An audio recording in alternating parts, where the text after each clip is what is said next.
শত প্রজাগণ করেছে নাকি কোন ভাই বিরোধ আচরণ আপনার বিপদ রাজ্যের ফাঁকা দূরে মঙ্গল কারণেই কোনেও বিরোধ আচরণ অকর্মে অতি আনন্দে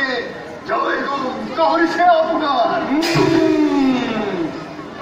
আরে পশুর সেনাপতি প্রস্তুত করে রাখি সানে মোরে সকল সৈন্য কোন মুহূর্ততেই অপ্রবিবর পাবে হাতত অস্ত্র কষ্ট লই খুব সত্যা হইয়াছে আমার সৈন্য বাহিনী বিচারিছে কেবল আপনার রাজে প্রলয়কারী যুদ্ধ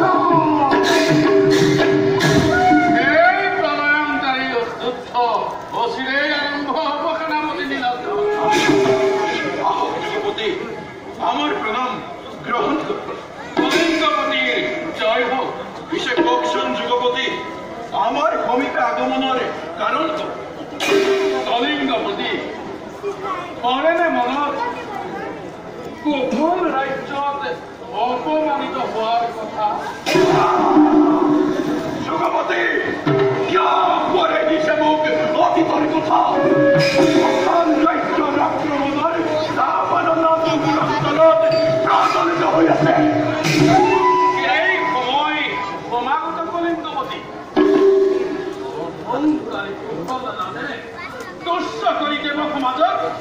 সকল এখন মুখত ৰাজসভাত কলিলে অপমান যুগ ধৰ্ম পৰিত্যাগ কৰিবলৈ কৰিব হেনো নতুন যুগৰ সূচনা যুগপতি হয় কলিঙ্গপতি সেই ৰজাল প্ৰতিশোধ ল'বৰ বাবে ময়ো কৰিলো ষড়যন্ত্ৰ ভীষণ বৰ্তমান মোৰ ষড়যন্ত্ৰ সেই ৰাজ্যৰ ৰজা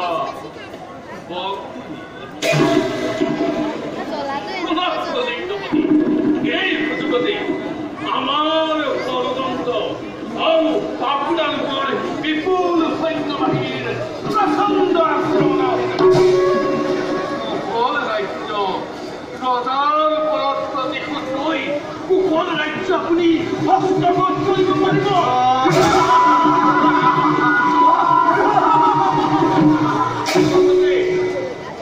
উপযুক্ত পৰামৰ্শ আগবঢ়ালে দানৱ ৰাজক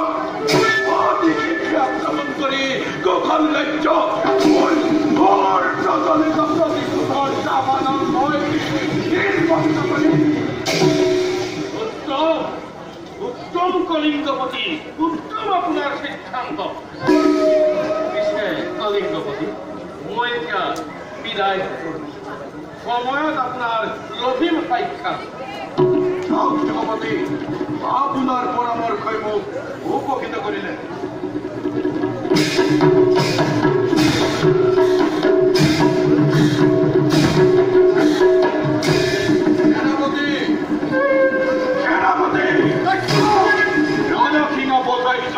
আমার সকল সৈন্য গোখল রাজ্য